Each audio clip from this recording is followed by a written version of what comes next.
الحمد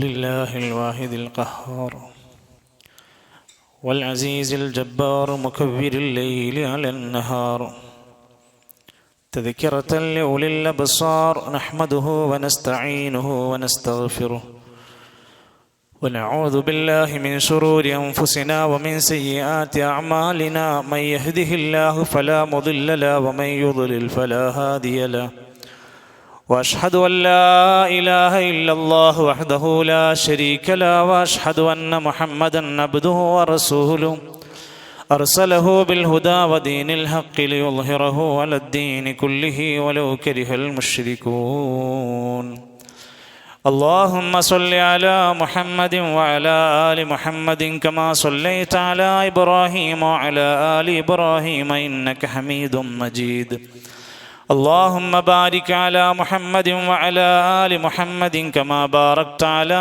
إبراهيم وعلى آل إبراهيم إنك حميد مجيد أما بعد فإن خير الكلام كلام الله وخير الهدي هدي محمد صلى الله عليه وسلم وشر الأمور محدثاتها وكل محدثة بدعة وكل بدعة ضلالة وكل ضلالة في النار أيها الإخوة والأخوات أوصيكم وإياي أولا بتقوى الله يا أيها الذين آمنوا اتقوا الله وقولوا قولا سديدا يصلح لكم أعمالكم ويغفر لكم ذنوبكم ومن يطع الله ورسوله فقد فاز فوزا عظيما أعوذ بالله من الشيطان الرجيم إن كنتم آمنتم بالله وما أنزلنا على عبدنا يوم الفرقان يوم التقى الجمعان والله على كل شيء قدير. ബഹുമാന്യരായ സഹോദരങ്ങളെ, സത്യവിശ്വാസികളെ, നമ്മുടെ ജീവിതത്തിൻ്റെ എല്ലാ സുഖങ്ങളും ദുഃഖങ്ങളും എല്ലാം നൽകി പടച്ച റബ്ബ് നമുക്ക് നൽകിയിട്ടുള്ള ഈ ജീവിതത്തിൻ്റെ എല്ലാ മേഖലകളിലും അവനെ സൂക്ഷിച്ച് ഭയപ്പെട്ടുകൊണ്ട് ജീവിക്കുവാനും പടച്ച റബ്ബിൻ്റെ മഹത്തായ മഗ്ഫിറത്തിൻ്റെയും സ്വർഗത്തിൻ്റെയും കവാടങ്ങൾ തുറന്നിടപ്പെട്ട ഈ മാസത്തിൽ ഏറെ ജാഗ്രതയോടെ ശ്രദ്ധയോടെ തൻ്റെ പരലോക മോക്ഷത്തിന് വേണ്ടി അധ്വാനിക്കുകയും ചെയ്യണമെന്ന് എന്നെയും നിങ്ങളെയും ഒരിക്കൽ കൂടെ ഓർമ്മപ്പെടുത്തുകയാണ്. അല്ലാഹു സുബ്ഹാനഹു വ തആല ദീനിൻ്റെ കാര്യത്തിൽ ചിട്ടയുള്ള ശ്രദ്ധയുള്ള ഒരു നല്ല ഭക്തി പാലിക്കുന്ന മുത്തഖീങ്ങളിൽ മുസ്ലിഹീങ്ങളിൽ അള്ളാഹു നമ്മയെല്ലാം ഉൾപ്പെടുത്തി അനുഗ്രഹിക്കുമാറാകട്ടെ. നമ്മുടെ പള്ളിയിൽ സ്ഥലത്തിൻ്റെ പരിമിതിയെല്ലാം അറിയുന്നത് കൊണ്ട് തന്നെ വീണ്ടും ഓർമ്മപ്പെടുത്തുകയാണ്. ഇനിയും നിങ്ങളിരിക്കുന്ന സ്ഥലങ്ങളിൽ രണ്ടാളുകൾക്ക് ഇരിക്കാനുള്ള ഗ്യാപ്പ് വീതമിട്ടാണ് നിങ്ങൾ ഇരുന്നു കൊണ്ടിരിക്കുന്നത്. ഒന്നുകൂടെ ശരിയായി ഇരുന്ന് ക്രമീകരിച്ചാൽ ഇനിയും വരുന്ന ആളുകൾക്ക് ഒരുപാട് സൗകര്യമായിരിക്കുമെന്ന് പ്രത്യേകമായി ഓർമ്മപ്പെടുത്തുകയാണ്.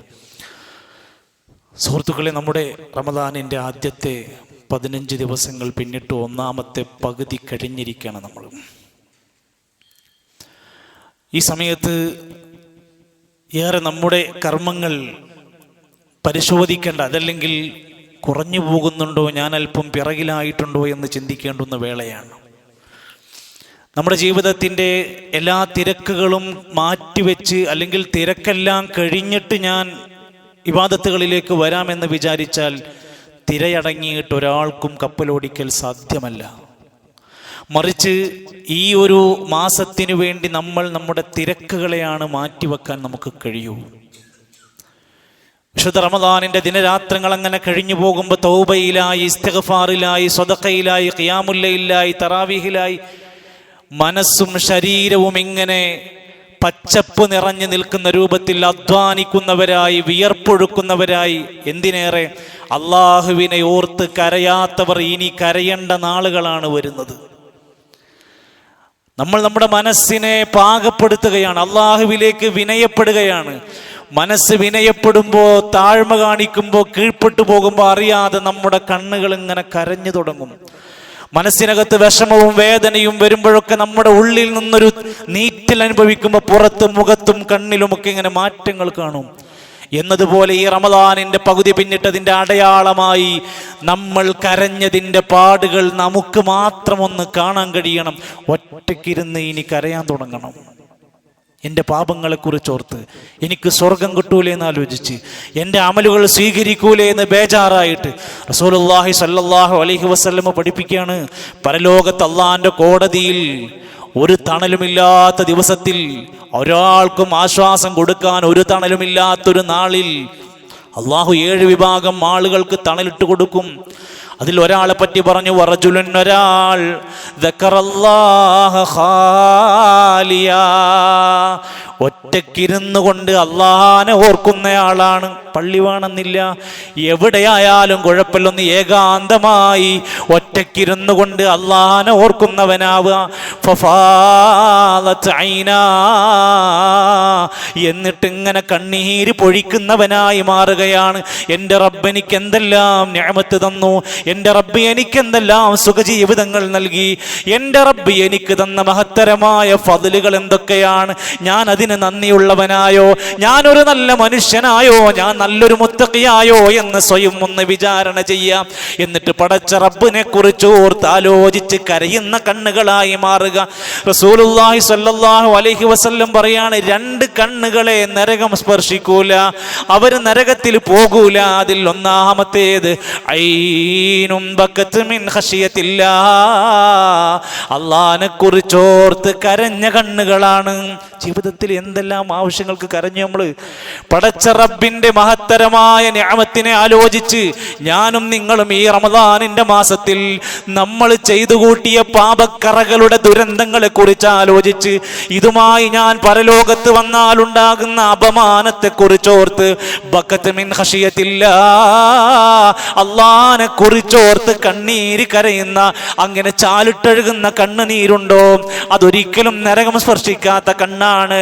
വഐനുൻ, മറ്റൊരു കണ്ണ്, ബാത്തത്ത്, അവൻ ഉറക്കമൊഴിച്ചതാണ്, തഹ്റുസു ഫീ സബീലില്ലാ, അള്ളാന്റെ മാർഗത്തിൽ രാത്രി കാവലിരുന്ന് ദീൻ സംരക്ഷിക്കുന്നതിന് വേണ്ടി, സ്ഥാപനങ്ങൾ സംരക്ഷിക്കുന്നതിന് വേണ്ടി, ദഅവത്തിന് വേണ്ടി ഉറക്കമൊഴിച്ച കണ്ണുകളാണെങ്കിൽ ആ കണ്ണുകളെ നരകം സ്പർശിക്കൂലാന്ന് ഹബീബായ റസൂലുള്ളാഹി സ്വല്ലല്ലാഹു അലൈഹി വസല്ലം നമുക്ക് വഹീല പഠിപ്പിച്ചിരുന്നു. നബി സല്ലല്ലാഹു അലൈഹി വസല്ലമയും സ്വഹാബത്തും എങ്ങനെയായിരുന്നു? അവരുടെ ജീവിതത്തിന്റെ വ്യത്യസ്ത ഘട്ടങ്ങളിലൊക്കെ അവരറിയാതെ കണ്ണീർ പൊഴിച്ചു പോയിട്ടുണ്ട്. നിസ്കരിക്കാൻ നിന്ന സ്വഹാബത്ത് എത്ര പേരാ കരഞ്ഞിട്ടുള്ളത്? നബി സല്ലല്ലാഹു അലൈഹി വസല്ലമ ഖബർസ്ഥാനിലേക്ക് കയറി ചെല്ലുകയാണ്. നമ്മളും ഇതുപോലെ ഒരു ഖബർസ്ഥാനിലേക്ക് യാത്രയാകാനുള്ളവരാന്ന് പഠിക്കാൻ സൂറുൽ ഖുബൂർ, ഖബർ സന്ദർശിക്കാൻ പറഞ്ഞിട്ടുണ്ട് നമ്മളോട്. അത് റമദാൻ 17-നല്ല 27-നല്ല, ഏത് സന്ദർഭത്തിലും നമുക്ക് ബാധകമാണ് ഖബർ സിയാറത്ത് ചെയ്യുക എന്നത്.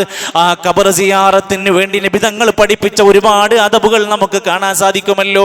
ഒരിക്കൽ നബി തങ്ങൾ ഒരു ജനാസയെ എടുത്തുകൊണ്ട് ഖബർസ്ഥാനിലേക്ക് പോവാണ്. ഖബറിന്റെ പണി പൂർത്തിയായിട്ടില്ല. ആ ജനാസ അവിടെ ഒരു വശത്ത് വെച്ചു. എന്നിട്ട് നബി തങ്ങൾ അവിടെ ഒന്ന് ചെറുതായിട്ടൊന്ന് ഇരിക്കുന്ന പോലെ ഇരുന്നിട്ട് സ്വഹാബത്തിന്റെ അടുത്തേക്ക് വിളിച്ചു വരുത്തിയിട്ട്, സ്വഹാബ, ഒരു കാര്യം പറയാൻ പോവാണ്. യാ ഇഖ്വാനി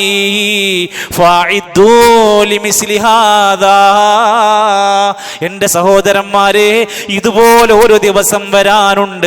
എല്ലാവരും ഒരുങ്ങിക്കോളൂ, എല്ലാവരും തയ്യാറായിക്കോളൂ. ഹദീസ് പറഞ്ഞ റാബി പറയാണ്, നബി അതിങ്ങനെ പറയുമ്പോ, നബി അവിടെ ഇരിക്കുമ്പോ ഹത്താ ബല്ലസറാ, കണ്ണിങ്ങനെ ഒഴുകി, ധാരധാരയെ ഒഴുകി, താടിരോമങ്ങൾ നനഞ്ഞ് താഴേക്ക് മണ്ണിലേക്ക് കണ്ണീരുകൾ പൊഴിഞ്ഞിട്ടാണ് ആ ഖബറിന്റെ അടുത്തിരുന്നു കൊണ്ട് നബി തങ്ങൾ ഉപദേശം കൊടുക്കുന്നത്. മഹാനായ ഉസ്മാൻ ഇബ്നു അഫ്ഫാൻ റളിയല്ലാഹു അൻഹു ഏതൊരു ഖബർ കണ്ടാലും നിന്ന് കരയുന്നയാളായിരുന്നു, സൗമ്യശീലനായിരുന്നു, വിനയുള്ള മനുഷ്യനായിരുന്നു. ആ ഉസ്മാൻ റളിയല്ലാഹു അൻഹു ഖബർ കണ്ടപ്പോൾ കരയാൻ തുടങ്ങിയപ്പോൾ ചോദിക്കുകയാണ്, എന്താണ് നിങ്ങൾ ഇങ്ങനെ വല്ലാതെ വിഷമിക്കുന്നത്? അതിന്റെ മറുപടി അവിടുന്ന് പറയുകയാണ്. അതിന്റെ മറുപടി അവിടുന്ന്, ഇന്നൽ ഖബറ അവ്വലു മൻസിലിൻ മിൻ മനാസിലിൽ ആഖിറ, ഖബർ എന്ന് പറഞ്ഞ ഒന്നാമത്തെ പരലോകത്തേക്കുള്ള വീടാ. അവിടെ രക്ഷപ്പെട്ടവനെ രക്ഷപ്പെടാൻ കഴിയൂ. അവിടെ രക്ഷപ്പെട്ടവനെ പരലോകം എന്ന കോടതി രക്ഷപ്പെടാൻ കഴിയുള്ളൂ. ഈ ബോധത്തോടെയായിരുന്നു മുമ്പുണ്ടായിരുന്ന സ്വഹാബത്തൊക്കെ ചിന്തിച്ചതും കരഞ്ഞതുമൊക്കെയുള്ള രംഗങ്ങൾ ഒട്ടനേകം നമുക്ക് കാണാൻ സാധിക്കും. ഉസ്മാൻ റളിയല്ലാഹുവിന്റെ കാലശേഷം പിന്നീടുണ്ടായ സംഭവങ്ങളും ചരിത്ര വികാസങ്ങളൊക്കെ നമ്മൾ ഇസ്ലാമിക ലോകത്ത് വായിക്കേണ്ടതാണ്. സുഹൃത്തുക്കളെ, ചരിത്രത്തിനെ ഏറെ കൃത്യമായി പഠിച്ചാൽ ഒരുപാട് ചരിത്ര സത്യങ്ങളെ യഥാർത്ഥ രൂപത്തിൽ പഠിക്കാനുള്ള അവസരം കൂടെ വിശുദ്ധ റമദാനിൽ നമുക്കുണ്ട്. പ്രത്യേകിച്ചും റമദാൻ 17 വരുമ്പോൾ ഇസ്ലാം ഏറെ ശ്രദ്ധയോടെ പഠിപ്പിച്ച വിശുദ്ധ ഖുർആനിന്റെ ആയത്തിനകത്ത് പോലും പേരെടുത്ത് പറഞ്ഞ സ്ഥലമാണ് വലഖദ് നസറകുമുല്ലാഹു ബിബദരിൻ വഅൻതും അദില്ലാ. ബദർ ഖുർആനിൽ പേര് പറഞ്ഞ ചരിത്ര സ്ഥലമാണ് ബദർ.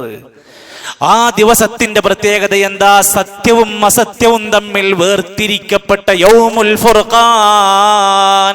ഖുർആൻ വിശേഷിപ്പിച്ച പേരാണ് യൗമുൽ ഫുർഖാൻ. എന്താ അങ്ങനെ പറയാൻ കാരണം? ഒരു ഭാഗം സത്യത്തിന്റെ ആൾക്കാരായിരുന്നു, മറുഭാഗം അസത്യത്തിന്റെ ആൾക്കാരായിരുന്നു.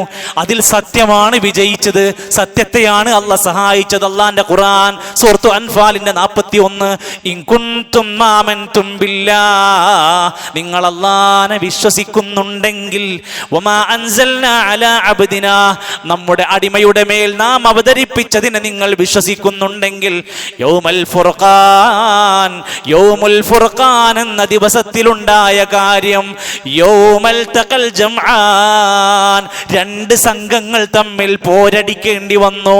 വല്ലാഹു അലാ കുല്ലി ഷൈഇൻ ഖദീർ, അല്ലാഹു എല്ലാത്തിനും കഴിവുള്ളവനാണ്. 313 ആളും 1000 ആളുകളും തമ്മിൽ യുദ്ധം ചെയ്താൽ 313 തോൽക്കല്ലേ വേണ്ടത്? പക്ഷേ ആ യുദ്ധത്തിൽ മുസ്ലിമീങ്ങൾ വല്ലാതെ സഹായം ലഭിക്കപ്പെട്ടു. ആയിരക്കണക്കിന് മലായികത്തുകൾ യുദ്ധരംഗത്തിറങ്ങി സഹായിച്ചു. അള്ളാഹുവിന് എല്ലാത്തിനും കഴിവുണ്ട്. അള്ളാഹ് എല്ലാത്തിനും ഖാദിറായവനാണ്. കേവലം ഒരു യുദ്ധമല്ല ബദർ, മറിച്ച് ലോകാവസാനം വരെയുള്ള വിശ്വാസികൾക്ക് പതറാത്ത ആദർശത്തിന്റെ കരുത്ത് പകർന്നു നൽകുന്ന ചരിത്രമാണ് ബദർ. അത് വെറും ചോറുന്നുള്ളതല്ല, അത് വെറും ആ കീസിൽ കിറ്റാക്കിയിട്ട് ബീഫിനെ കൊണ്ടുപോയിട്ട് വീട്ടിൽ കൊണ്ടുപോയി വെക്കുമ്പോൾ തോന്നുന്നവരുണ്ടല്ലോ ആവേശം, അത് മാത്രമല്ല ഇതിന് പിന്നിൽ. അതൊന്ന് പഠിക്കണം. ഇതൊരു വെറും ഒരു മണ്ണ് പിടിച്ചടക്കാനുള്ള യുദ്ധമല്ല, അധികാരമോഹമല്ല, മറിച്ച് ഇസ്ലാമിന്റെ ആദർശമായ തൗഹീദ് സംരക്ഷിക്കാൻ അവർ പോരാടണം. നോമ്പ് നോറ്റിട്ട് ഒരു പകൽ സമയത്ത് നമ്മളൊക്കെ റമദാനിൽ AC ഇട്ടിരിക്കുന്ന ഈ പള്ളിയിൽ എത്തിപ്പെടുന്ന സമയം എപ്പോഴാണ് ആലോചിക്കും? റമദാൻ 17 AC ഇട്ടിരിക്കുന്ന ഒരു പള്ളിയിൽ ഞാനും നിങ്ങളും എത്തുന്ന ടൈം എപ്പോഴാണെന്ന് ആലോചിക്കും. എത്ര ജമാഅത്തിനാണ് നമ്മളൊന്ന് കൃത്യമായി പങ്കെടുക്കാറുള്ളത്? വന്നിരുന്ന ജുമഅകളിൽ എത്ര ജുമഅയാണ് നമ്മുടെ ഹൃദയത്തെ സ്വാധീനിച്ചിട്ടുള്ളത്? എന്തു മാറ്റമാണ് എൻ്റെ ജീവിതത്തിൽ റമദാൻ 17 കൊണ്ടുവന്നിട്ടുള്ളത്? കേവലം കേൾവിക്കപ്പുറത്ത് അറിവ് പകർത്താനുള്ളതാണ് എന്ന ബോധം. ഇസ്ലാമിക ചരിത്രം കേവലം ഒരു ആവേശമുണ്ടാക്കുന്ന വാക്കുകൾക്ക് വേണ്ടിയല്ല, പഠിക്കാനുള്ളതാ. ബദർ ഹിജറ 2-ാം വർഷം റമദാനിൽ നോമ്പ് നിർബന്ധമാക്കിയ 1-ാമത്തെ വർഷമാണ് ബദർ യുദ്ധത്തിന് പോകേണ്ടി വന്നത്.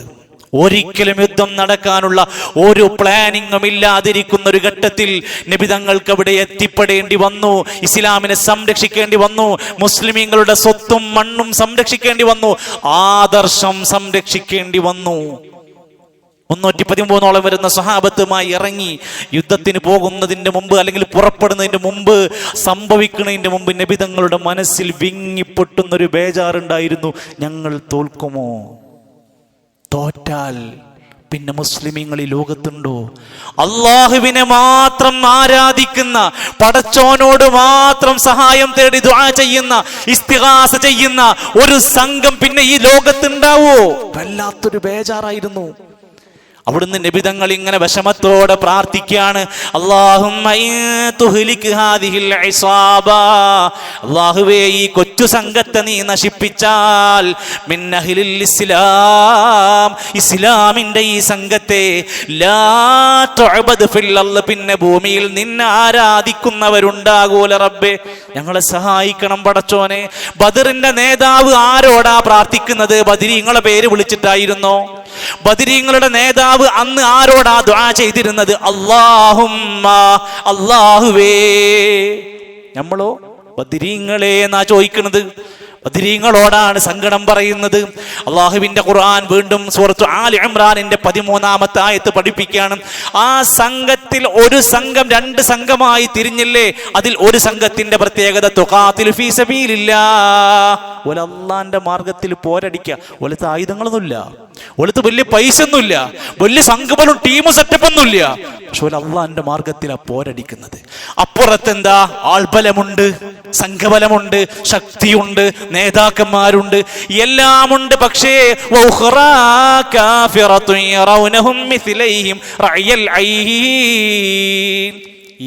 ഇരട്ടി തോന്നിപ്പിക്കുന്ന വൻ സംഘമായിട്ടാണ് കാഫിറത്തായ ആൾക്കാർ വന്നത്. എന്നിട്ട് അല്ലാഹ് പറയാണ്, അല്ലാഹ് സഹായിച്ചു ആരെ? വല്ലാഹു യുഅയ്യിദു ബിനസ്രിഹി മയ്യശാ, അല്ലാഹ് ഉദ്ദേശിച്ചവരെ അല്ലാഹ് സഹായപ്പെടുത്തി ശക്തിപ്പെടുത്തി കൊടുത്തു. എന്നിട്ട് അല്ലാഹ് പറയാണ് ഇന്ന ഫീ ദാലിക്, തീർച്ചയായും ഈ സംഭവത്തിൽ ലഇബ്റതൻ ലിഉലിൽ അബ്സാർ, കണ്ണുള്ളവർക്കെല്ലാം ഇതിൽ ഗുണപാഠമുണ്ട്. അത് പഠിക്കണം. ഇതിലെന്ത് ഗുണപാഠം നമുക്ക് പഠിക്കാനുള്ളത്? നമുക്ക് വന്ന് യുദ്ധമൊന്നും പഠിക്കാനല്ല, നമ്മുടെ നാട്ടിൽ യുദ്ധമല്ല, GCC രാജ്യങ്ങളിൽ ശക്തമായ പോരാട്ടങ്ങൾ നടന്നുകൊണ്ടിരിക്കാം. ഞാൻ ആ വിഷയത്തെ പറയാൻ ആഗ്രഹിക്കില്ല. പക്ഷേ ചില സത്യങ്ങളെ ഇനിയും നമ്മൾ മൂടിവെക്കുന്നതിൽ അർത്ഥമില്ലെന്ന് എല്ലാവർക്കും അറിയാം. ആ രാജ്യത്ത് GCC രാജ്യങ്ങളിൽ ഒരു യുദ്ധം നടന്നാൽ എൻ്റെയും നിങ്ങളുടെയും വീടുകളെ, കുടുംബങ്ങളെ അത് പച്ചയായി ബാധിക്കും.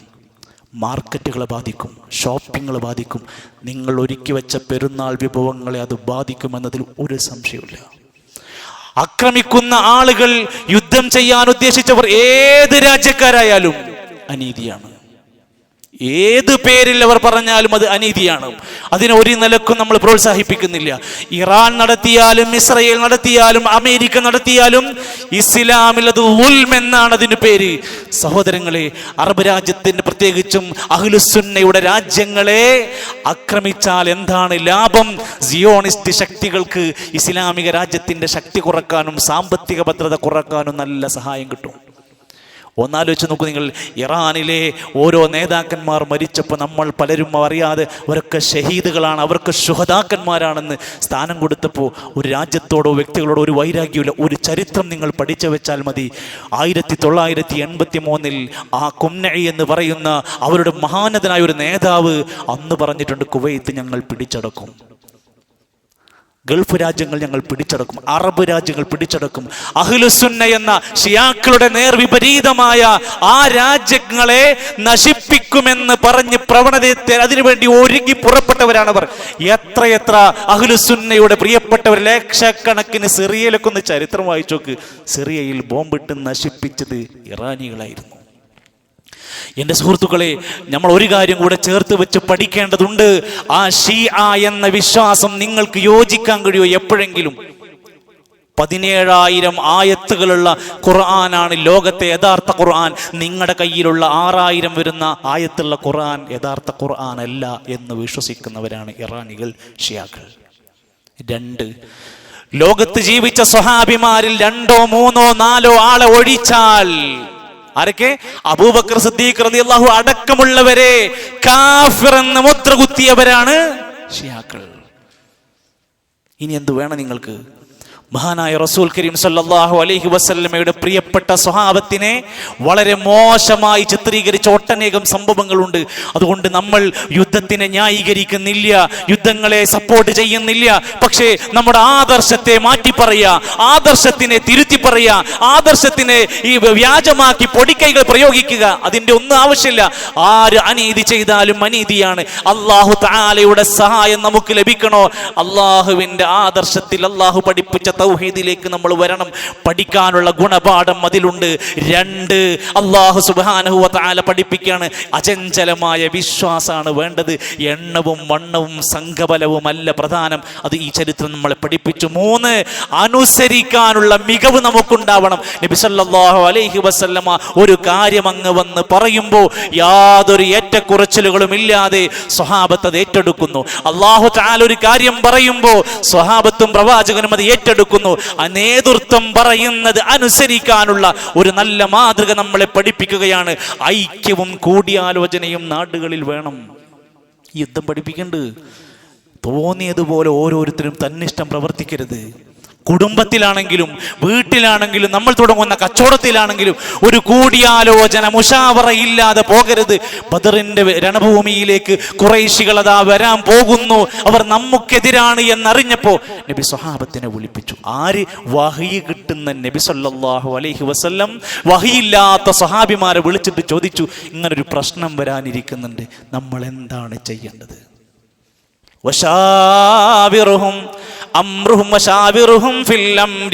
അവരോട് കാര്യങ്ങൾ കൂടി ആലോചിക്കണം നബിയേ. നബിനോടാ പറയണത്. അപ്പൊ നമ്മക്ക് എത്ര ബാധകമാണ്. ഒരു മീറ്റിംഗ് എന്ന് പറഞ്ഞാൽ, ഒരു യോഗം എന്ന് പറഞ്ഞാൽ ഇസ്ലാം അത് എത്ര പ്രാധാന്യത്തോടെയാണ് കണ്ടിരിക്കുന്നത്. അങ്ങനെ സ്വഹാബത്തിനെ എല്ലാം വിളിച്ചു മുഹാജിരീങ്ങൾ പറഞ്ഞു, നബിയേ ഞങ്ങൾ ഒരിക്കലും നിങ്ങൾക്കെതിരായി നിൽക്കൂല, ഞങ്ങൾ റെഡിയാണ്. അതൊരു തീരുമാന യോഗത്തിന്റെ. അൻസാരികളുടെ നേതാവ് സഅദ് ഇബ്നു മുആദ് റളിയല്ലാഹു അൻഹു വന്നു പറഞ്ഞു, നബിയേ ഞങ്ങൾ ഒരിക്കലും പിറകോട്ട് പോകില്ല, പൂർണ്ണമായി സപ്പോർട്ട് ചെയ്യും. നിങ്ങളെങ്ങാനും ഞങ്ങളോട് ഈ വിവസ്ത്രര അല്ലെങ്കിൽ ആയുധങ്ങളില്ലാതെ ഒരു കടലിൽ ഇറങ്ങാൻ പറഞ്ഞാൽ ഞങ്ങൾ റെഡിയാണ്. നമ്മളോ? അള്ളയും റസൂലും പറഞ്ഞ ഒരു കാര്യം ചെയ്യാൻ നമ്മൾ എത്ര സന്നദ്ധരാണ്. അവർ എന്തിനും സന്നദ്ധരാണ്.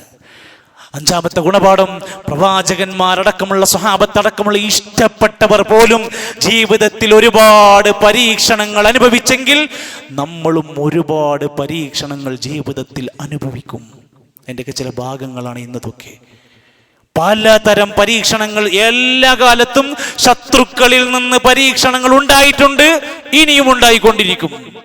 എങ്ങനെയാണത് തീരുമാനിക്കുക? അതെങ്ങനെയാ? നല്ലൊരു മനുഷ്യനായ പരീക്ഷണം ഉണ്ടാവൂലേ? നബി സല്ലല്ലാഹു അലൈഹി വസല്ലമനോട് വന്നിട്ട് മിസ്അബ് ബിൻ സഅദ് റളിയല്ലാഹു ചോദിച്ചു, നബിയെ ഈ ദുനിയാവിൽ മനുഷ്യന്മാരുടെ കൂട്ടത്തിൽ ഏറ്റവും പരീക്ഷണം കിട്ടുന്നത് ആർക്കായിരിക്കും? ഫഖാൽ, നബി തങ്ങൾ പറഞ്ഞു, അൽ അംബിയാ, അംബിയാക്കന്മാർക്കായിരിക്കും ഏറ്റവും കൂടുതൽ പരീക്ഷണം കിട്ടുക. അവർ മോശക്കാരാ? അല്ല, ഏറ്റവും അഫ്ളലായവരാ. പിന്നെ അതുപോലെയുള്ളവർ, പിന്നെ അതുപോലെ ജീവിച്ചവർ. ഒരാളുടെ ദീൻ എത്രമാത്രമുണ്ടോ അതിനനുസരിച്ച് അവന് പരീക്ഷണം കൂടിക്കൊണ്ടിരിക്കും. എത്ര ഈമാനായിട്ട് ജീവിക്കുന്നുണ്ടോ അതിനനുസരിച്ച് രോഗങ്ങളും കഷ്ടപ്പാടുകളും ദാരിദ്ര്യവും തകർച്ചകളും പ്രയാസങ്ങളും നമ്മുടെ ജീവിതം ഇട്ടുതരും. അപ്പൊ ദീൻ ഒഴിവാക്കരുത്. അപ്പോൾ ആത്മഹത്യകൾ തിരഞ്ഞെടുക്കരുത്. അപ്പോൾ മോശം കൂട്ടുകെട്ടിലേക്ക്, ലഹരിയിലേക്ക്, മദ്യത്തിലേക്ക് പോകരുത്. അവിടെയാണ് തൻ്റെ ഈമാൻ പരിശോധിക്കപ്പെടേണ്ട സമയം. അതോടൊപ്പം ചരിത്രത്തിലേറെ ഗുണപാഠം പഠിക്കേണ്ടുന്ന ഈ ബദർ പോലും പഠിക്കാതെ സമൂഹം അന്ധവിശ്വാസങ്ങളുടെ മാറാപ്പ് ഭാണ്ഡങ്ങൾ ചുമലിലേറ്റ് ജീവിക്കുക. എത്ര വലിയ അപകടം പിടിച്ച വഴിയിലേക്കാണ് പോയിക്കൊണ്ടിരിക്കുന്നത്. ആലോചിച്ച് നോക്കൂ നിങ്ങൾ. ബദരീങ്ങളോടുള്ള സ്നേഹം കാണിക്കാൻ, ബദരീങ്ങളോടുള്ള മഹബത്ത് കാണിക്കാൻ, അവരുടെ ജീവിതത്തെ പകർത്തേണ്ടതിന് പകരം ബദരീങ്ങളുടെ പേരിൽ സമൂഹത്തിൽ അനാചാരങ്ങൾ കൊണ്ടുവരികയാണ് ചെയ്തത്. ശിർക്കൻ വിശ്വാസങ്ങൾ വരെ കൊണ്ടുവന്നു. എത്രത്തോളം എന്ന് വെച്ചാൽ, ഇയ്യാക നഅ്ബുദു വ ഇയ്യാക നസ്തഈൻ, അല്ലാഹുവേ നിന്നോട് മാത്രമേ ഞങ്ങൾ ആരാധന ചെയ്യുകയുള്ളൂ, നിനക്ക് മാത്രമേ ഞങ്ങൾ ആരാധന ചെയ്യൂ, നിന്നോട് മാത്രമേ ഞങ്ങൾ സഹായം തേടുകയുള്ളൂ എന്ന് പ്രാർത്ഥിക്കുന്ന വിശ്വാസി അവൻ റമദാൻ 17 വരുമ്പോൾ മാറാണ്. അള്ളാന്റെ ഖുർആൻ പിന്നെയും പറഞ്ഞു, വഅന്നൽ മസാജിദ ലില്ലാഹ്, പള്ളികൾ അല്ലാഹുക്കുള്ളതാണ്. ഫലാ തദ്ഉ മഅല്ലാഹി അഹദാ, നിങ്ങൾ ഇന്ന് വീട്ടിൽ പോയിട്ട്, നാട്ടിൽ പോയിട്ട് നിങ്ങൾ ശമ്പളം കൊടുക്കുന്ന, നിങ്ങൾ വരിസംഖ്യ കൊടുക്കുന്ന നിങ്ങളുടെ പള്ളിയിലെ ഉസ്താദിനോടൊരു സംശയം ചോദിക്ക്. വിശുദ്ധ ഖുർആനിലെ സൂറത്തുൽ ജിൻ എന്ന അധ്യായത്തിൽ ഇങ്ങനെ ഒരു ആയത്തുണ്ടോ? വഅന്നൽ മസാജിദ ലില്ലാഹ്, പള്ളികൾ അല്ലാഹുക്കുള്ളതാണ്. ഫലാ തദ്ഉ മഅല്ലാഹി അഹദാ, പള്ളികളിൽ അല്ലാഹുവോടൊപ്പം വേറെ ഒരാളെയും വിളിച്ച് പ്രാർത്ഥിക്കരുത്. ഇതിന്റെ അർത്ഥം എന്താണ് ഒന്ന് ചോദിക്കും. എന്താണ് ഇതിന്റെ അർത്ഥം? അപ്പോൾ നമ്മുടെ പള്ളിയിൽ നടന്നുകൊണ്ടിരിക്കുന്ന ബദർമാലയിൽ മൗലിദിൽ വിളിക്കുന്നത് ആരോടാണ്? ഈ പ്രാർത്ഥന ഏത് അർത്ഥത്തിലേക്കാണ് വരുന്നത്? നിങ്ങളൊന്ന് പരിശോധിച്ച് നോക്ക് പ്രിയപ്പെട്ടവരെ. പള്ളികളിൽ വെച്ചുകൊണ്ട് ബദർമാലയും ബദർ മൗലിദും നേർച്ചയും ആണ്ടുമൊക്കെ കഴിച്ചുകൊണ്ടിരിക്കുന്നു. എന്നിട്ട് നമ്മൾ ആലോചിക്കണം, ആ ബദരീങ്ങളോടാണ് സഹായം ചോദിച്ച് പ്രാർത്ഥിക്കുന്നത്. അവർ അവരുടെ ജീവിതത്തിന്റെ ആ രണഭൂമിയിൽ വെച്ച് ആരോടാ പ്രാർത്ഥിച്ചത്? ഇത് തസ്തഗീസൂന റബ്ബക്കും ഫസ്തജാബ ലക്കും, നിങ്ങൾ അവിടെ വെച്ചുകൊണ്ട് അള്ളാഹിനോട് ഇസ്തിഗാസ ചെയ്ത് പ്രാർത്ഥിച്ചപ്പോ അല്ലാഹു തആല നിങ്ങൾക്കതാ പ്രാർത്ഥനക്ക് ഉത്തരം നൽകിയിരിക്കുന്നു. നിങ്ങൾക്ക് പ്രാർത്ഥനയ്ക്ക് ഉത്തരം നൽകിയിരിക്കുന്നു. എങ്ങനെ? ആയിരക്കണക്കിന് മലക്കുകളെ ഇറക്കിയിട്ട് നിങ്ങൾക്കതാ അവിടുന്ന് പ്രാർത്ഥനയ്ക്ക് ഉത്തരം നൽകിയിരിക്കുന്നു എന്നാ പഠിപ്പിച്ചിരിക്കുന്നത്. എന്നിട്ട് നമ്മൾ എന്താ ചെയ്യുന്നത്? റസൂലുള്ളാഹി സ്വല്ലല്ലാഹു അലൈഹി വസല്ലമയുടെ അടുത്തേക്ക് അലി റളിയല്ലാഹു യുദ്ധം തുടങ്ങേണ്ട കുറച്ച് മുമ്പ് വന്നു നോക്കി. എന്താ നബി ചെയ്യണമെന്നറിയാൻ. അന്ന് കുട്ടിയാണ് അലി റളിയല്ലാഹു. നബി എന്താ ചെയ്യുന്നത് എന്നറിയാൻ വേണ്ടിയിട്ട് ഉമൈർ ഇബ്നു അബീ വഖാസ് റളിയല്ലാഹു അൻഹു ബദറിൽ പങ്കെടുക്കുമ്പോൾ 16 വയസ്സാണ്. നമ്മളെ 16 വയസ്സുകാരൻ്റെ പണി എന്താണെന്ന് ആലോചിച്ച് നോക്കി. ഗെയിം കളിച്ചിരുന്നും വെറുതെ സമയം കളഞ്ഞും എന്തിനേറെ നോമ്പുകൾ വരെ ശ്രദ്ധയില്ലാതെ നഷ്ടപ്പെടുത്തുന്നവർ വരെ, അല്ലെ, നോമ്പ് തുറകൾ വരെ ഫാഷനുകളും മോഡലുകളുമായി മാറുന്നൊരു കാലത്ത് 16 വയസ്സുള്ള ഉമൈർ ഇബ്നു അബീ വഖാസ് റളിയല്ലാഹു അൻഹു ബദറിന്റെ പോരാളിയാ. അലി അള്ളാഹു ഇങ്ങനെ പോയോക്കി നബി എന്താ ചെയ്യണമെന്നറിയാൻ. ഹീന സാജിദുൻ യഖൂൽ, നബി സുജൂദിൽ ഇങ്ങനെ കിടന്നിട്ട് ഇങ്ങനെ പ്രാർത്ഥിക്കുന്നുണ്ട്. യാ ഹയ്യു യാ ഖയ്യൂം ലാ യസീദു അലൈഹ. നബി ഇങ്ങനെ യാ ഹയ്യു യാ ഖയ്യൂം അല്ലാഹുവിനെ ഇങ്ങനെ വിളിച്ച് പ്രാർത്ഥിച്ചുകൊണ്ടേ ഇരിക്കുകയാണ്. വേറെ ഒന്നും സംസാരിക്കണില്ല. ഞാൻ കുറച്ച് കഴിഞ്ഞിട്ട് പിന്നെ ഒന്നും കൂടി പോയി നോക്കി നബിൻ്റെ അടുത്ത്. നബി സുജൂദിൽ കിടന്ന് റബ്ബിനോട് ഇങ്ങനെ പ്രാർത്ഥിക്കുകയാണ്. ഈ ബദറിന്റെ ചരിത്രം പറഞ്ഞിട്ട് ബദരീങ്ങളോട് പ്രാർത്ഥിച്ചോളിയും, ബദരീങ്ങൾ രോഗം മാറ്റിത്തരും, ബദരീങ്ങൾ കുട്ടികളെ തരും എന്നൊക്കെ പറയണമെങ്കിൽ നമ്മളും ചരിത്രവും തമ്മിൽ എത്ര അജഗജാന്തര വ്യത്യാസം ഉണ്ടെന്നുള്ളത് സംശയമല്ല. ഇനി പള്ളിയിൽ നിന്ന് പാടിക്കൊണ്ടിരിക്കുന്ന വരികളുടെ അർത്ഥം പഠിച്ചിട്ടുണ്ടോ? നമുക്കറിയില്ല.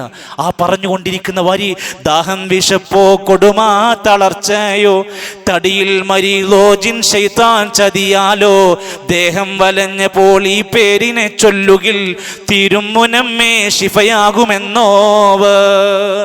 നിങ്ങൾക്ക് രോഗം ബാധിച്ചാല്, നിങ്ങൾക്ക് ക്ഷീണം ബാധിച്ചാല് ബദരീങ്ങളൊക്കെ പേര് വായിച്ചാൽ മതി, നിങ്ങളെ രോഗം മാറും. സുഹൃത്തുക്കളെ, ബദറിന്റെ നേതാവ് റസൂലുള്ളാഹി സ്വല്ലല്ലാഹു അലൈഹി വസല്ലം രോഗിനെ കാണാൻ ചെന്നു. രോഗിനെ കാണാൻ ചെന്ന ഹദീസ് പറയാണ്, രോഗിനെ വലത് കൈ കൊണ്ട് ഇങ്ങനെ തടവി കൊടുത്തു. നബി പ്രാർത്ഥിച്ചു,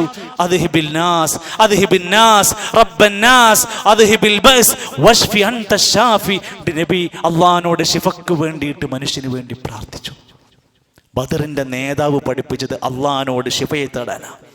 ഇതിനെ പുരയിൽ എഴുതി കരുതുകിൽ ഉദമാകയില്ല കളവിന്നതെന്നോവർ. ഈ പേര് കെട്ടിത്തൂക്കിയാല് നമ്മളെ വീട്ടിൽ കളവ് നടക്കൂല എന്നാണ്. ഇവർക്ക് കള്ളന്മാർ നോക്കണ പണിയാ. ഒന്ന് ആലോചിച്ച്, തരം താഴ്ത്താണ് സ്വഹാബത്തിനെ, ബദരീങ്ങളെ തരം താഴ്ത്തി കിട്ടുക. ഇത് പാടാനാണ് മജ്ലിസുൻ നൂർ, ഇത് പാടാനാണ് മഹ്ലറത്തുൽ ബദരിയ. ഇതിങ്ങനെ ചൊല്ലിക്കൊടുത്ത് ക്യാൻസർ മാറ്റും, രോഗം മാറ്റും എന്ന് പറഞ്ഞ നമ്മുടെ ഉമ്മ പെങ്ങന്മാർ പള്ളിയിൽ ഉസ്താദിന്റെ കീഴിലേക്ക് പോകുമ്പോൾ ആലോചിക്കണം, ഈ വരികൾ പാടിക്കൊടുക്കാനാണ് ഈ പോണത്. എന്തിന്? നമ്മുടെ രോഗം മാറ്റാൻ ബദരീങ്ങൾക്ക് കഴിയുമെന്ന്. അല്ലൽ മികന്തേ കടത്തില്ലകപ്പെട്ടോൻ അസ്മാവുരത്താൽ കടം വീടുമെന്നോവർ. ഈ പേരിങ്ങനെ ചൊല്ലിയ കടങ്ങനെ വീടിക്കിട്ടും. കടം വീടാനുള്ള പ്രാർത്ഥന മറുഭാഗത്ത് നബി സല്ലല്ലാഹു അലൈഹി വസല്ലം പറഞ്ഞു, ഉഹുദ് മലയോളം കടമുള്ളവൻ ഇത് പ്രാർത്ഥിച്ചാൽ പ്രാർത്ഥനയ്ക്ക് ഉത്തരം കിട്ടും. ബദറിന്റെ പേരല്ല പഠിപ്പിച്ചത്, പ്രാർത്ഥനയെ പഠിപ്പിച്ചു കൊടുത്ത്. അള്ളാന്റെ ഖുർആൻ ചോദിച്ച ചോദ്യം ഇതാണ്. സൂറത്തുൻ നംലിന്റെ 62-ാമത്തെ ആയത്ത് നേരെ ചെന്ന് ചോദിക്കണം, അമ്മയുജീബുൽ മുദ്തറ ഇദാ ദആ. നിങ്ങളുടെ പ്രയാസഘട്ടത്തിൽ പ്രാർത്ഥന കേട്ട് ഉത്തരം നൽകാൻ ആർക്കാ അവിടെ കഴിവുള്ളത്? വയക്ഷിഫുസൂ, നിങ്ങളുടെ പ്രയാസം നീക്കിത്തരാൻ ആർക്കാ കഴിവുള്ളത്? വയജഅലുകും ഖുലഫാഅൽ അർള്, നിങ്ങളെ ഭൂമിയിലെ പ്രതിനിധികളാക്കിയിട്ടുണ്ട്. ഐലാഹും അല്ലാഹ്, നിങ്ങൾ അല്ലാഹുവിന്റെ കൂടെ വേറെ ആളുകളെ ഇലാഹാക്കാണോ? ചെയ്യല്ലേ. നിങ്ങളെ പ്രയാസം പടച്ചോനിക്കാൻ മാറ്റാൻ കഴിയുള്ളൂ, അള്ളാഹ്ക്ക് അതറിയുള്ളൂ. അതും കഴിഞ്ഞ് ബദരീങ്ങളുടെ ആണ്ടും നേർച്ചയും നടക്കുന്ന ഇന്നേ ദിവസത്തിൽ നമ്മുടെ നാടുകളിൽ നടന്നുകൊണ്ടിരിക്കുന്ന വിപുലമായ ആ പ്രവർത്തനത്തെ കുറിച്ച് ഒരിക്കലെങ്കിലും നമ്മൾ ദീന് വെച്ച് പഠിക്കും. പ്രസ്ഥാനം പഠിക്കണ്ട, ദീനിൽ എന്ത് പറയുന്നു എന്ന് മാത്രം ഒന്ന് പഠിക്കുക. അത് എവിടുന്നാ കിട്ടുക? അത് ഖുർആനിലും ഹദീസിലും ചരിത്ര ഗ്രന്ഥങ്ങളും വായിച്ചാൽ കിട്ടും. ഹിജ്റ 2-ാം തീയതി ഈ റമദാനിന്റെ വിഷയത്തിൽ ആണ്ട് നടത്തുന്ന ആളുകൾ ആലോചിച്ച് നോക്കി. ഹിജ്റ 2-ൽ നടന്ന ആ ഒരു യുദ്ധത്തിന്റെ പശ്ചാത്തലം കഴിഞ്ഞിട്ട് പിന്നെ എത്ര റമദാനുകൾ നബിയും സ്വഹാബത്തും ജീവിച്ചു. ബദറിൽ പങ്കെടുത്തവർ, അവർ പിൽക്കാലത്ത് വന്ന റമദാനുകളിൽ ഇത്തരം സംഭവങ്ങളിൽ ഏതെങ്കിലും ഒരു അറിവോ പേരോ അത്തരം പ്രയോഗങ്ങളോ നടത്തിയതായി നമുക്ക് കാണാൻ കഴിയോ? ഇല്ല. ഇനി അറവ് വരെ നടക്കുകയാണ്. അല്ലാഹുവിന്റെ ഖുർആൻ പറഞ്ഞു, ഫസല്ലി ലിറബ്ബിക വൻഹർ, നിങ്ങൾ റബ്ബിന് വേണ്ടി ബലിയറുക്കുക, റബ്ബിന് വേണ്ടി നിസ്കരിക്കുക. റസൂലുള്ളാഹി സ്വല്ലല്ലാഹു അലൈഹി വസല്ലം പറഞ്ഞു, അല്ലാഹ് ശപിച്ചിരിക്കുന്നു. കേട്ടോളി, അല്ലാഹ് ശപിച്ചിരിക്കുന്നു ആരെ? മൻ ദബഹ ലിഗൈരില്ലാഹ്, അല്ലാഹു അല്ലാത്തവർക്ക് വേണ്ടി ബലിയറുക്കുന്നവരെ. ഇതാരെ കൂലിട്ടാനാ? ഇതാരെ ബർക്കത്തിട്ടാനാ? ഇതാരുടെയൊക്കെ കുർബത്തിട്ടാനാ? ബദരീങ്ങളെ പൊരുത്തം കിട്ടാനാണ്. ബലി വരുന്ന കറക്കാത്ത അത്രയും കുറ്റൻ സംഭവങ്ങളെ 17 അന്ന് കൊണ്ടുവരും അവിടെ. എൻ്റെ വാക്കുകൾ നിങ്ങൾ ശ്രദ്ധിക്കല്ലേ. ഇമാം നവവി പറഞ്ഞ വാക്ക്, ഇമാം നവവി ശാഫിഈ പണ്ഡിതൻ ശർഹ് മുസ്ലിമിൽ പറയാണ്, ദബഹ ലിസ്സനമി, ഒരാൾ ഒരു വിഗ്രഹത്തിന് വേണ്ടി ബലി അറുത്താൽ, ഔലി മൂസ, മൂസാ നബിന്റെ ഖുർബത്ത് കിട്ടാൻ വേണ്ടി ഒരു ബലി അറുത്താൽ, ഔലി ഈസ, ഈസാ നബിന്റെ പേരിൽ, ഔലിൽ കഅബ, കഅബന്റെ പ്രതിഫലം കിട്ടാൻ, അൽ കഅബന്റെ ബർക്കത്ത് കിട്ടാൻ, ഫകുല്ലു ഹാദാ ഹറാമുൻ, ഇതെല്ലാം ഹറാമാണ്. അവർക്ക് വേണ്ടി ബലിയറുക്കരുത്. വലാ തഹില്ലു ഹാദിഹി ദബീഹ, അങ്ങനെ അറുക്കപ്പെട്ട സാധനം നിങ്ങൾ തിന്നാൻ പാടില്ല. ശാഫിഈ മദ്ഹബിലെ കിതാബ്, പള്ളി ദർസിലെ കിതാബ്. സവാഅൻ കാന ദിബ്ഹു മുസ്ലിമൻ, അറുത്തത് തങ്ങളായാലും മുസ്ലിമായാലും, ഔ നസ്റാനിയൻ, നസ്റാനിയായാലും, ഔ യഹൂദിയൻ, ജൂതനായാലും, ഞമ്മക്കത് പറ്റൂല. എൻ്റെ വാക്കല്ല, ഇമാം നവവി തങ്ങളെ വിശദീകരിച്ച് പറഞ്ഞു. ഇമാം ഇബ്നു ഹജറുൽ ഹൈതമി തങ്ങൾ, ശാഫിഈ മദ്ഹബിന്റെ പണ്ഡിതൻ, അദ്ദേഹം പറയാ, ഇന്നമാ യതഖറബു ബിഹാ ഇലല്ലാഹ്, നമ്മുടെ ബലികളെല്ലാം അല്ലാഹുവിന്റെ ഖുർബത്ത് കിട്ടാനാകണം. വലാ ഇലാ ഖൽഖിഹി, സൃഷ്ടികളുടെ പൊരുത്തവും പുണ്യവും കിട്ടാൻ വേണ്ടിയാകരുത്. അത് സൂക്ഷിക്കുക. നമ്മുടെ ഈമാനെ പരിശോധിക്കുക. നമ്മൾ നമ്മുടെ ജീവിതത്തിൽ അറിയാൻ, ചിലപ്പോഴൊക്കെ ചില ആളുകളെങ്കിലും ഇതൊന്നും അറിയാതെ ഒഴുക്കിനനുസരിച്ച് ഇങ്ങനെ കൊല്ലങ്ങളായി ഇങ്ങനെ പോയപ്പോൾ കൂട്ടത്തിൽ കൂടി ചെയ്തു പോയതാണെങ്കിൽ പടച്ചറബിലേക്ക് തൗബ ചെയ്യുക. സംശയമുള്ള വിഷയങ്ങൾ ചോദിച്ചു പഠിക്കുക. അതിനുവേണ്ടിയാണ് ഇവിടെ പരിപാടി, സംവിധാനങ്ങൾ, അറിവും സദസ്സുകളും എല്ലാം ഇവിടെ വെച്ചിട്ടുള്ളത്. അല്ലാഹു സുബ്ഹാനഹു വ തആല ദീനിയായ ഉപകരിക്കുന്ന ഒരുപാട് അറിവുകൾ നൽകുകയും നമ്മുടെ സ്വർഗത്തിൻ്റെ വിഷയത്തിൽ പടച്ചറബ് നമുക്ക് എല്ലാവിധ നിലക്കുമുള്ള സുരക്ഷ നൽകി ഈമാനുള്ള ജീവിതം അല്ലാഹു നമുക്ക് പ്രദാനം ചെയ്യുമാറാകട്ടെ.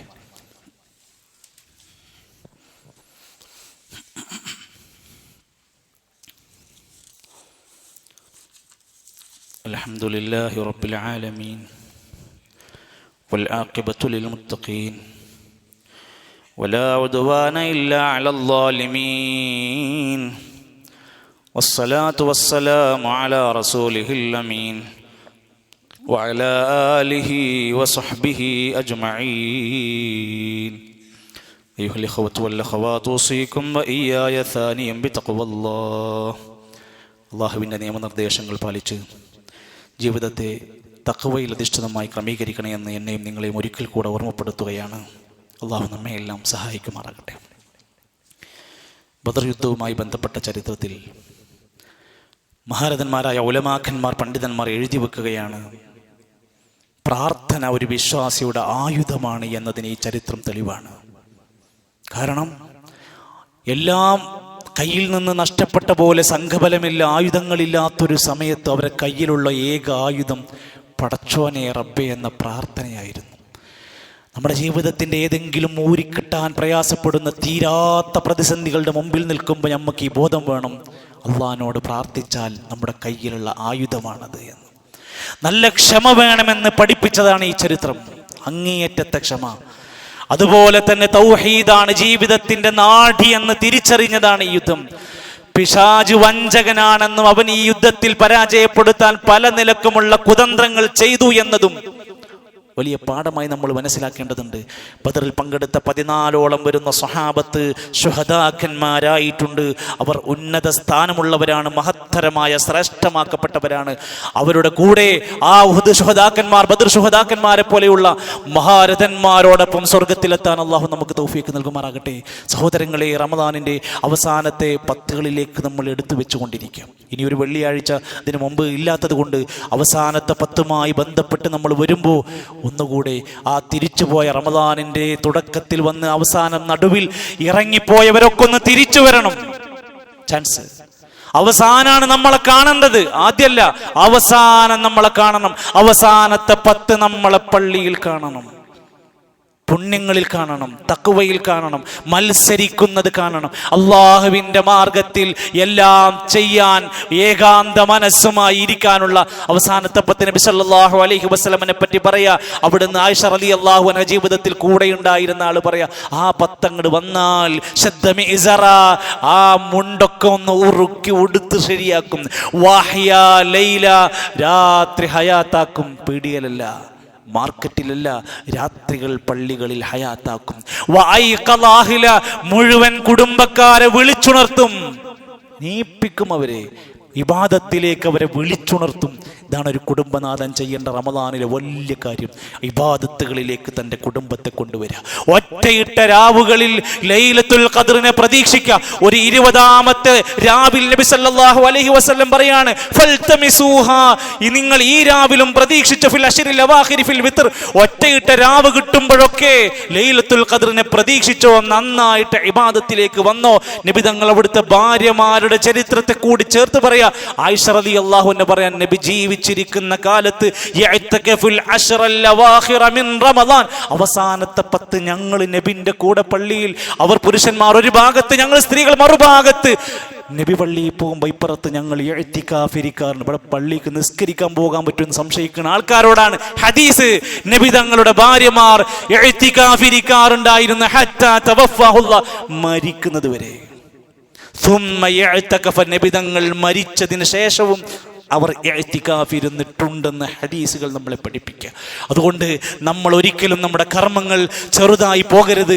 ദിവസങ്ങൾ തീർന്നിട്ടില്ല, അവസാന സന്ദർഭങ്ങളിലേക്ക് നമ്മൾ അടുത്തുകൊണ്ടിരിക്കുമ്പോൾ ആ ആവേശമെല്ലാം നഷ്ടപ്പെട്ട് ഷോപ്പിങ്ങിന്റെ തിരക്കുകളിലേക്ക് പോയി അവസാനത്തെ 10 ഷോപ്പിങ്ങിന്റെ 10ആയി നാട്ടിലൊരു പ്രചരണമുണ്ട്. നമ്മളതിൽ വീണു പോകരുത്. കച്ചവടക്കാർ ശ്രദ്ധിച്ചോളിയും. നമ്മൾ നമ്മുടെ ഇബാദത്തും നാട്ടുകാരുടെ ഇബാദത്തൊക്കെ അവസാനത്തെ 10 കടയിലേക്ക്, അങ്ങാടിയിലേക്ക് പലതും പറഞ്ഞ് വിളിക്കുമ്പോൾ നമ്മുടെ പരിസരം മാത്രം നോക്കിയാൽ മതി. രാത്രികൾ മുഴുവൻ സജ്ജമാണ്, മാർക്കറ്റുകളും അങ്ങാടികളും. ഓരോ വാണിഭങ്ങളും യുവാക്കൾ നിരങ്ങുകയാണ്. തറാവീഹിൻ്റെ ആദ്യ 2 റക്അത്ത് കഴിഞ്ഞാൽ ഇറങ്ങി പോവുകയാണ് പല ആളുകളും. മക്കൾ, വാപ്പാര് വിചാരിക്കണം മക്കൾ ബാക്കിലുണ്ട് എന്ന് വിചാരിക്കുന്നുണ്ട്. എവിടൊക്കെയോ കറങ്ങിത്തിരിഞ്ഞ് നടന്നുകൊണ്ടിരിക്കുകയാണ്. വലിയ ജാഗ്രത, വലിയ ഒരു താല്പര്യം. നമസ്കരിക്കാൻ പ്രയാസമുള്ളവർ അവർ ഇരുന്ന് ഖുർആൻ ഓതട്ടെ. എന്നാലും ഈ അലഞ്ഞു തിരിഞ്ഞ് നടക്കുന്ന പ്രവണതയെ അങ്ങേയറ്റം നമ്മൾ ശ്രദ്ധിക്കേണ്ടതുണ്ട്, ഗൗരവമായിട്ട് കാണേണ്ടതുണ്ട്. യുദ്ധം ഒരു ഭാഗത്ത് ഇങ്ങനെ നടന്നുകൊണ്ടിരിക്കുമ്പോൾ ഗൾഫുകാരെ വിളിക്കുമ്പോഴെല്ലാം സങ്കടത്തോടെയും പല പ്രയാസങ്ങളും ഒക്കെ അറിയിക്കുമ്പോൾ പടച്ചറബിൽ നമ്മളും തവക്കുലാക്കി തൗഹീദ് മുറുകെ പിടിച്ച് അവർക്ക് വേണ്ടി നന്നായി പ്രാർത്ഥിച്ച് അവർക്ക് ധൈര്യം കൊടുക്കുന്നവരായി നമ്മൾ മാറുക. ഒരു അനാവശ്യമായ തെറ്റായ പ്രചരണങ്ങളും മറ്റുള്ള ഭീതിപ്പെടുത്തുന്ന വാർത്തകളും തൽക്കാലം നമ്മൾ ആരും ഷെയർ ചെയ്യാതിരിക്കാൻ വേണ്ടി ശ്രദ്ധിക്കുക. സത്യത്തിൻ്റെ കൂടെയായി നിൽക്കാൻ എപ്പോഴും നമ്മൾ മുന്നോട്ട് വരിക. യുവാക്കൾ ഒരു നാടിൻ്റെ നട്ടെല്ലാണ്. യുവാക്കൾ ഒരു നാടിന് ലഭിക്കുക എന്നത് വലിയ ശ്രേഷ്ഠതയാണ്. അൽഹംദുലില്ലാ, നമ്മുടെ പരിസരത്ത് നമ്മുടെ പള്ളിയുമായി ഒരുപാട് യുവാക്കൾ വലിയ സൗഹാർദ്ദത്തോടെ മുന്നോട്ട് പോയിക്കൊണ്ടിരിക്കുകയാണ്. ഇനിയും കടന്നു വരാത്തവരുണ്ടെങ്കിൽ ഇൻഷാ അല്ലാഹ് ഇന്ന് അസ്ർ നമസ്കാര ശേഷം യുവാക്കൾക്ക് വേണ്ടി മാത്രം ഒരു തർബിയത്ത് വെച്ചുകൊണ്ട് റയാൻ എന്ന് പറയുന്ന ഒരു വിജ്ഞാന സദസ്സ് ഇവിടെ ഒരുക്കിയിട്ടുണ്ട്. എല്ലാവരും ആ സദസ്സിലേക്ക് കൃത്യമായി യുവാക്കൾ പ്രത്യേകിച്ച് ശ്രദ്ധിച്ച് അതിലേക്ക് പങ്കാളികളാവാൻ വേണ്ടി ശ്രദ്ധിക്കുക. ഇൻഷാ അല്ലാഹ് ഇന്ന് ജുമാ നമസ്കാരത്തിന് ശേഷം വിവാഹവും കച്ചവടവുമായി ബന്ധപ്പെട്ട് നാട്ടിൽ നടക്കുന്ന ചില വിഷയങ്ങളുടെ യഥാർത്ഥ ഇസ്ലാമിൻ്റെ മസലകളെ ഓർമ്മപ്പെടുത്തുന്ന സെഷനായിരിക്കും ഉണ്ടാവുക. സംശയ നിവാരണമൊക്കെ ഉണ്ട്. പഠിക്കാനും കേൾക്കാനും അറിയാനും നമ്മൾ സമയം കണ്ടെത്തുക. അല്ലാഹു സുബ്ഹാനഹു വ തആല നമുക്കെല്ലാം ധാരാളം അറിവ് പ്രദാനം ചെയ്യുമാറാകട്ടെ. ഇൻഷാ അല്ലാഹ് ഇന്നത്തെ നമ്മുടെ പള്ളിയുടെ പരിപാലന പ്രവർത്തനത്തിൽ കഴിഞ്ഞ ദിവസങ്ങളിലൊക്കെ എല്ലാവരും സഹായിച്ചതുപോലെ ഒരു കടവും ബാധ്യതയുമില്ലാതെ ഓരോ മാസവും പള്ളിയുടെ കാര്യങ്ങൾ സ്മൂത്തായി, നമ്മുടെ വീട് എത്ര കൃത്യമായിട്ട് പോകുന്നുണ്ട്, കറണ്ട് ബില്ല് അടക്കുന്നില്ലേ, ഉണ്ട്, വീട്ടിലെ ചിലവുകൾ കൃത്യമായിട്ട് മെയിൻറ്റെയിൻ ചെയ്തു പോകുന്നില്ലേ, പള്ളിയും അങ്ങനെയാവണം. നമ്മുടെ പള്ളിയുടെ ഒരു മാസത്തെ ദൈനംദിന ചിലവുകൾ കൃത്യമായി മുടങ്ങാതെ പോകാൻ അതിനാണ് വീണ്ടും വീണ്ടും ഇങ്ങനെ ഇടക്കിടക്ക് ഓർമ്മപ്പെടുത്തേണ്ടി വരുന്നത്. കാണുമ്പോൾ വലിയ സുഖം സൗകര്യമൊക്കെ ഉണ്ടെങ്കിൽ പോലും അതിൻ്റെ ഒരു പ്രതിസന്ധി അതിനുള്ളിലറിയുന്ന ആളുകൾക്കൊക്കെ അറിയാൻ സാധിക്കും. എല്ലാവരും മനസ്സറിഞ്ഞ് ഇഖ്ലാസോടെ കഴിയാവുന്ന വിധത്തിലൊക്കെ നമ്മുടെ പള്ളിയുടെ പരിപാലന പ്രവർത്തനങ്ങൾക്ക് സഹായിക്കുക. മറ്റു സ്വതക്കകൾ അതിൻ്റെ വഴിക്ക് അത് ചെയ്തുകൊണ്ടിരിക്കുക. അല്ലാഹു സുബ്ഹാനഹു വ തആല വലിയ ഇഖ്ലാസോടെ ഏറെ താല്പര്യത്തോടെ പടച്ച റബ്ബിൻ്റെ തൃപ്തി തൃപ്തിയും പൊരുത്തവും നേടിയെടുക്കുന്ന സ്വാലിഹ്യങ്ങളിൽ നമ്മെ എല്ലാം ഉൾപ്പെടുത്തി അനുഗ്രഹിക്കുമാറാകട്ടെ. അള്ളാഹുവേ, ഗൾഫ് രാജ്യങ്ങളിൽ ഞങ്ങളുടെ പ്രിയപ്പെട്ട സഹോദരങ്ങൾ, കുടുംബക്കാർ, ബന്ധുക്കൾ, പ്രിയപ്പെട്ടവർ ഏറെ ടെൻഷൻ അനുഭവിച്ച് മാനസിക പിരിമുറുക്കത്താൽ ജീവിച്ചു കൊണ്ടിരിക്കുന്നവരൊക്കെയുണ്ട്. ജോലികളിൽ പ്രതിസന്ധികൾ വന്നവരുണ്ട്. അള്ളാഹുവേ, എത്രയും വേഗത്തിൽ അവർക്ക് പൂർണ്ണമായ സമാധാനത്തിൻ്റെ നാളുകൾ നൽകണമേ റഹ്മാനെ. ഇസ്ലാമിൻ്റെ ശത്രുക്കളെ നീ പരാജയപ്പെടുത്തണേ റഹ്മാനെ. അള്ളാഹുവേ, ഇസ്ലാമിനെ ഇസ്സത്തുണ്ടാക്കി ഇസ്ലാമിൻ്റെ ഇസ്സത്തിനെ സംരക്ഷിക്കുന്നവരാകാൻ ഞങ്ങൾക്ക് നീ തൗഫീഖ് നൽകണമേ റഹ്മാനെ. അള്ളാഹുവേ, എല്ലാവിധ ഫിത്നകളിൽ നിന്ന്, ശർറുകളിൽ നിന്ന് ഞങ്ങളെ നീ കാത്തു രക്ഷിക്കണമേ റഹ്മാനെ. രോഗങ്ങളിൽ നിന്ന്, പ്രതിസന്ധികളിൽ നിന്ന്, ആപത്തുകളിൽ നിന്ന് ഞങ്ങൾക്ക് സുരക്ഷ ഒരുക്കണമേ റഹ്മാനെ. അള്ളാഹുവേ, ബദർ ഞങ്ങൾക്കൊരു വലിയ പാഠമാകാൻ അതിൻ്റെ എല്ലാവിധ തെറ്റിദ്ധാരണകളിൽ നിന്ന്, അന്ധവിശ്വാസങ്ങളിൽ നിന്ന് ഞങ്ങൾക്ക് സുരക്ഷയും മോചനവും നൽകണമേ റഹ്മാനെ. അള്ളാഹുവേ, പാപങ്ങളില്ലാത്ത ഒരു ജീവിതം ഞങ്ങൾക്ക് നൽകണമേ. കരഞ്ഞ കണ്ണുകളുമായി നിന്റെ അടുക്കിലേക്ക് വരുന്ന ഞങ്ങളുടെ പ്രാർത്ഥനകൾ നീ കബൂലാക്കണേ റഹ്മാനെ. അള്ളാഹു, ഞങ്ങളുടെ സൽക്കർമ്മങ്ങൾ സ്വീകരിക്കണമേ. അള്ളാഹു, ഞങ്ങളുടെ മനസ്സിൻ്റെ വിഷമങ്ങളെല്ലാം അറിയുന്നത് നീയാണ്. ഞങ്ങളുടെ പ്രയാസങ്ങളെല്ലാം മാറ്റിത്തരണമേ. മരണപ്പെട്ടവർക്ക് മഗ്ഫിറത്തും റഹ്മത്തും നൽകണമേ. രോഗികൾക്ക് ശിഫ നൽകണമേ. ഞങ്ങളുടെ ജീവിതത്തിൽ ഖൈറും ബറക്കത്തും പ്രദാനം ചെയ്യണമേ. അല്ലാഹുമ്മ ഗ്ഫിർ ലിൽ മുഅ്മിനീന വൽ മുഅ്മിനാത്ത് വൽ മുസ്ലിമീന വൽ മുസ്ലിമാത്ത് അൽ അഹ്യാഇ മിൻഹും വൽ അംവാത്ത്. അല്ലാഹുമ്മ തവഫനാ മുസ്ലിമീന വഅൽഹിഖ്നാ ബിസ്സാലിഹീൻ. റബ്ബനാ തഖബ്ബൽ മിന്നാ ഇന്നക അൻതസ് സമീഉൽ അലീം. റബ്ബനാ ആമന്നാ ഫഗ്ഫിർ ലനാ ദുനൂബനാ വകഫിർ അന്നാ സയ്യിആതിനാ വതവഫനാ മഅൽ അബ്റാർ. اللهم انصر إخواننا في كل مكان. اللهم انصر إخواننا في كل مكان. اللهم انصر إخواننا المسلمين في كل مكان. توفنا مسلمين والحقنا بالصالحين. وصلى الله على نبينا محمد والحمد لله رب العالمين.